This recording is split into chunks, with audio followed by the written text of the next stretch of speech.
Kumusta mga ka-baller? Narito na ang ating mga basketball balita para sa araw na to. Pero bago yan, make sure naka-like, share and subscribe ka na. Click the bell all nang updated ka sa mga nangyayari sa basketball world. Para nga po sa ating unang balita mga ka-baller, eto nga pong si Kevin Garnett sinabi na eto nga pong si Jordan Poole ang magiging James Harden 2.0.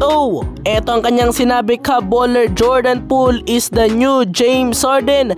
I look for Jordan Poole to be top 5 in scoring. If he doesn't shoot more than 25 balls, I'll be shocked. Talagang naniniwala etong si Kevin Garnett ka-baller na makakapasok etong si Jordan Poole sa top 5 scoring.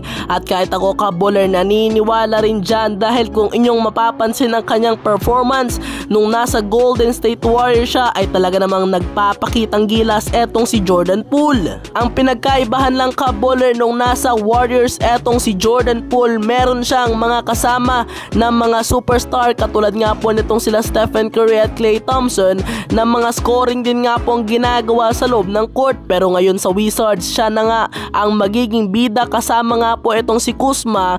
Kahit mag-a-adjust pa rin sila ka-baller, paniguradong magagawa pa rin ni Jordan Poole ang sinasabi nitong si Kevin Garnett. Dahil nga ka-baller sa Wizards, etong si Jordan Poole at Kyle Kuzma ang pinopokusan ng kupunan na ito. Pero go ka-baller, sa tingin mo magagawa nga ba ni Jordan Poole makapasok sa top 5 scoring?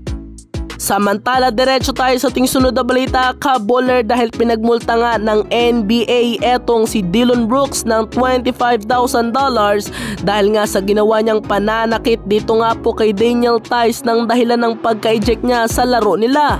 Hindi na tayo bago dyan ka-baller dahil kilala na itong si Dillon Brooks bilang isang trash talker, isang player na papanakit sa mga kapwa niya manlalaro, at kadalasan ka-baller napapagmulta ito siya once na ginagawa niya ang mga bagay na iyan. Ang opinion ka-baller ng mga iilang NBA fans, bakit daw napakaliit ng ipinataw na pagmulta dito nga po kay Dillon Brooks, considering na kay Dillon Brooks ay barya lang yan dahil nga sa laki ng kanyang kontrata, at bakit daw hindi lakihan ng NBA dahil nga sa kanyang ginagawa sa loob ng court. Kahit ako ka-baller, sumasang-ayon dito dahil mas gugustoy mo talagang maging kakampi etong si Dillon Brooks kesa maging kalaban mo pagdating nga po sa basketball.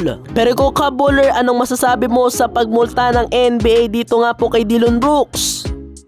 Dito na ka-baller nagtatapos ang ating mga balitaan, kaya kung gusto po ng mga gantong video, make sure naka-like, share and subscribe ka na. Click the bell all nang updated ka sa mga nangyayari sa basketball world. Salamat po sa inyong panonood. God bless!